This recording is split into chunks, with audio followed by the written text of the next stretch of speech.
Hello everyone, welcome to కథల సవ్వడి. ఈ వీడియోలో నేను అందమైన ముగ్గు వేస్తూ మీకు ఒక ఆసక్తికరమైన కథను షేర్ చేస్తున్నాను. నందగోపాల్ విక్రమ్ కృష్ణకు సునంద చేరిచ్చి మ్యాచింగ్ అంటూ రాధకు ఈ చీర బాగుంటుంది తీసుకెళ్ళు అంటాడు. విక్రమ్ కృష్ణ అయ్యో నాన్న ఆపు, తనకేదో సారి పెడుతున్నట్టు మ్యాచింగ్ అంటావేంటి అంటాడు. నందగోపాల్ సైలెన్స్ అంటూ విక్రమ్ కృష్ణను వెళ్ళమని చెప్పి ఏమీ తెలియనట్లుగా బెడ్ మీద పడుకుని నిద్ర నటిస్తూ ఉంటాడు. సునంద పైకి లేచి నందగోపాల్తో మీరు నిద్రపోలేదని నాకు తెలుసు, కానీ ఆ డోర్ దగ్గరగా వేసి లాక్ చేయండి అంటుంది. నందగోపాల్ చల్లగాలి వస్తుందని అంటాడు. సునంద చల్లగాలి వస్తుందా, మళ్ళీ మీ కొడుకు వస్తాడా అంటుంది. నందగోపాల్ కొడుకు రావడం ఏమిటి అంటాడు. సునంద నాకన్నీ తెలుసులేండి అంటుంది. ఇందాకే అన్నారు కదా నా కొడుకు అది ఇది అని గొప్పలు చెప్పారు, మీ కొడుకు సొంతింటిలోనే దొంగతనం చేస్తున్నాడు అంటుంది. నందగోపాల్ వాడొచ్చిన సంగతి నీకు తెలుసా, చూసావా అంటాడు. సునంద చూశాను, నాకన్నీ అర్థమయ్యాయి అంటుంది. నందగోపాల్ మరి అరవలేదేంటి, కోపడలేదేంటి, వాడి మీద కోపం పోయిందా అంటూ ఉంటే సునంద కోపం పోలేదు, కానీ సాటి ఆడదానిగా పాపం మా అమ్మాయి చీరల కోసం వచ్చాడు కదా, అందుకే మాట్లాడలేదు అంటుంది. నందగోపాల్ వాడి పరిస్థితి చూస్తే నాకు జాలేస్తుంది సునంద అంటాడు. సునంద మీరు కూడా మోకాళ్ళ మీద పాక్కుంటూ వెళ్ళి ఇలాంటి దొంగతనాలన్నీ చేయండి అంటుంది. నందగోపాల్ వాడు ఇలా ఎందుకు చేశాడో తెలియదు, కానీ పాపం సునంద అంటూ ఉంటే సునంద మీరు ఇలా మాట్లాడుతూ ఉండండి, వాడు ఏం చేసినా సరే తప్పు అని ఒప్పుకోకండి అంటుంది. ఏదో అమ్మాయి ఇబ్బంది పడుతుందని వాడొచ్చేసరికి నిద్రపోతున్నట్టు నటించాను, అంత మాత్రాన నేనేదో కరిగిపోయాననుకోకండి, అర్థమైందా మిస్టర్ నందగోపాల్ గారు అంటుంది. నందగోపాల్ అర్థమైంది సునంద గారు అంటూ, కానీ ఆ అమ్మాయి రాదుంది చూశావు అంటూ చెప్పబోతూ ఉంటే సునంద గుడ్ నైట్ చెప్పి పడుకుంటుంది. నందగోపాల్ సర్లే నోరు మూసుకోండి అనకుండా గుడ్ నైట్ చెప్పావు, అర్థమైందిలే అంటాడు. ఇక రాధ మిర్రర్లో తన అందం చూసుకుంటూ తనను తాను పొగుడుకుంటూ ఉంటుంది. ప్రియా అను విండోలోంచి రాధను చూస్తూ ఉంటారు. ఇంతలో విక్రమ్ కృష్ణ రూమ్లోకి అడుగు పెడుతూ డోర్ మ్యాట్ స్లిప్ అవడంతో కింద పడిపోతూ ఉంటాడు. రాధ విక్రమ్ కృష్ణ పడిపోకుండా పట్టుకుంటుంది. విక్రమ్ కృష్ణ చేతిలో ఉన్న చీర పైకి ఎగిరి ఇద్దరి మీద పడుతుంది. ఇదంతా చూస్తూ ఉన్న ప్రియా అనుతో లోపల ఏం జరుగుతుంది అని అడుగుతుంది. అను నాకేం తెలుసు అంటుంది. ప్రియా మరి నీకేం తెలుసు అంటూ కోపడుతుంది. చీర కిందికి జారడంతో ఇద్దరూ ఒకరినొకరు చూసుకోవడం చూసి ప్రియా చూసావా కళ్ళల్లో కళ్ళు పెట్టి ఎలా చూస్తున్నారో అంటుంది. అను చూస్తున్నాను అంటూ మొహంలో ఏ కదలిక లేదు, కళ్ళే మాట్లాడుకుంటున్నాయి అంటుంది. ప్రియా ఇక నేను చూడలేను, నా వల్ల కాదు అంటూ స్మోక్ని రూమ్ లోపలికి వదులుతుంది. రాధా విక్రమ్ కృష్ణ ఉక్కిరిబిక్కిరి అవుతూ ఉంటారు.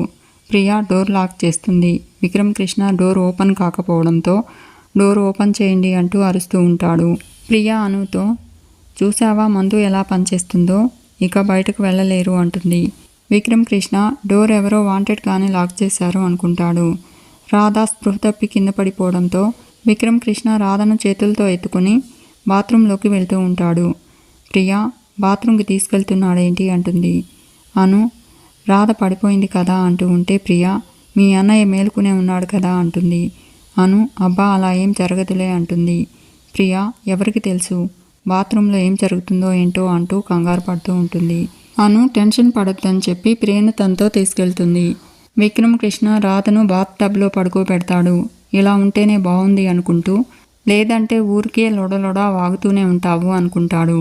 విక్రమ్ కృష్ణ కూడా బాత్ టబ్ మీద తలవాల్చి రాధ చేయిని టచ్ చేస్తూ నిద్రపోతూ ఉంటాడు. చిట్టీతో తన మెమరీస్ని గుర్తు చేసుకుంటూ ఉంటాడు విక్రమ్ కృష్ణ. ఇక ప్రియా తన రూమ్లోకి వచ్చి ఇరిటేట్ అవుతూ నేను ఒకటి ప్లాన్ చేస్తే ఇంకొకటి జరిగింది, స్మోక్ మిషన్ ఎఫెక్ట్ వల్ల పడిపోవాలి కదా, అన్కాన్షియస్ అవ్వాలి కదా, రాత్రంతా స్పృహ తప్పి పడిపోవాలి కదా, అసలు లోపల ఏం జరిగిందో టెన్షన్గా ఉంది అనుకుంటూ ఇరిటేట్ అవుతూ ఉంటుంది. దమయంతి రావడంతో దమయంతితో ఏంటి మామ్ ఏం జరుగుతుంది, నాకు తిక్కగా ఉంది, ముందు రాధను చంపేస్తాను అంటూ అరుస్తూ ఉంటుంది. దమయంతి బేబీ కూల్గా ఉండు అంటుంది. ప్రియా అది బావను పెళ్లి చేసుకుంది, అది బావగదిలో ఉంటే నా పరిస్థితి ఎలా ఉంటుందో ఒకసారి ఆలోచించు, నువ్వేదో చేస్తావని ఆశపడ్డాను, నువ్వేమీ చేయట్లేదు, నేనేదో ప్లాన్ చేస్తే అది కాస్త ఫెయిల్ అయింది అంటుంది. దమయంతి ప్రియతో మనకి ఒక చెట్టు మీద కోపం ఉంటే ఆ చెట్టు కొమ్మలు నరికితే సరిపోదు, ఆ చెట్టు కాండం మొదలు నరికివేసి తల్లివేరుతో సహా తవ్వి తీసి కాల్చి బూడిద చేయాలి. అది పగ తీర్చుకోవడం అంటే. నీలా తాత్కాలికంగా ఆలోచించకూడదు బేబీ అంటుంది. ప్రియా ఏం చేస్తావో చెప్పు అంటుంది. దమయంతి వీళ్ళని విడదీస్తే మళ్ళీ ఏదో ఒకప్పుడు కలుస్తారు. విడదీయడం శాశ్వత పరిష్కారం కాదు. అసలు ఈ పెళ్లి ఎలా జరిగిందో తెలిస్తే క్లారిటీ వస్తుంది. ఇది నిజమైన పెళ్ళా కాదా అని డౌట్గా ఉంది. రాత్రికి రాత్రే విక్రమ్ వెళ్ళి ఆ టీ కొట్టు రాధను ఎందుకు పెళ్లి చేసుకుంటాడు? అది తెలుసుకోవాలి. మనకు తెలియాల్సిన విషయం ఏదో ఈ పెళ్లి వెనక దాగుంది. అది తెలుసుకుంటే ఈ చిక్కుముడి విడిపోతుంది. ఆ తర్వాత రాధ మెడకు ఉచ్చు పికిద్దామంటుంది. ప్రియా ఇవన్నీ జరిగే పనులేనా మామ్, టైం పడుతుంది కదా అంటుంది. దమయంతి ఒక పని చేస్తే పర్ఫెక్ట్గా పూర్తి చేయాలి. సగం సగం పనులు చేసి ఆపొద్దు అంటుంది. ప్రియా ఏం చేస్తావో ఏంటో మామ్, నాకేం అర్థం కావట్లేదు. వాళ్ళిద్దరూ ఒకటే గదిలో ఉంటే పొరపాటున అదొచ్చి వాంతులు చేసుకుంటే దాన్ని చంపేస్తాను, పీడ వదిలిపోతుంది అంటుంది. దమయంతి నువ్వు తొందరపడి రాంగ్ స్టెప్ వేయకు. నేను ఆ రాధ అంతు చూస్తాను. ఈ పెళ్లి వెనక ఏముందో తెలుసుకుంటాను. వాళ్ళిద్దరినీ శాశ్వతంగా విడగొడతాను. రాధను నీ జీవితంలోంచి తొలగించే బాధ్యత నాది. నన్ను నమ్ము అంటుంది. ఇక లవంగము మోనాలిసాని లైన్లో పెట్టడానికి ట్రై చేస్తూ మోనాలిసాతో మాట్లాడుతూ ఉంటాడు. మోనాలిసా సార్ నాకు చాలా పనులున్నాయి, మీరు వెళ్తారా అంటుంది. లవంగము ఇలాంటి పనులేవి పెట్టుకోకు. ఈ ఇంట్లో పొద్దున్నే నిద్ర లేచే అలవాటు లేదు. సూర్యోదయం తర్వాత ఈ లవంగమే నిద్రలేస్తాడు. వారుడు పొద్దెక్కేదాకా ఇంట్లో నిద్రలేచే అలవాటు ఎవరికీ లేదు అంటూ ఉంటాడు. అప్పుడే పూజ గదిలో గంట సౌండ్ విని మోనాలిసా ఎవరో లేచినట్టున్నారు, మీకు చాలా తెలుసు కదా అంటుంది. లవంగము ఎవరో తెలుసుకోవాలి అనుకుంటూ పూజ గది దగ్గరకు వచ్చి పూజ చేస్తూ ఉన్న రాధను చూసి వెనక్కి వెళ్ళిపోతూ ఉంటాడు. అందరూ పూజ గది దగ్గరకు వచ్చి రాధను పూజ చేయొద్దని చెప్తూ ఉంటారు. రాధ పూజ పూర్తి చేసి హారతి తెస్తుంది. అందరూ మేం తీసుకోమంటారు. రాధ రామచంద్రయ్య దగ్గరకు వెళ్ళి అందరూ హారతిని వద్దు అంటున్నారు, మీరు మాత్రం కాదనకండి అంటుంది. దమయంతి ఈ ఇంట్లో చిచ్చు పెట్టిందే కాకుండా నువ్వు హారతి ఇస్తే తీసుకుంటామనుకుంటున్నావా అంటుంది.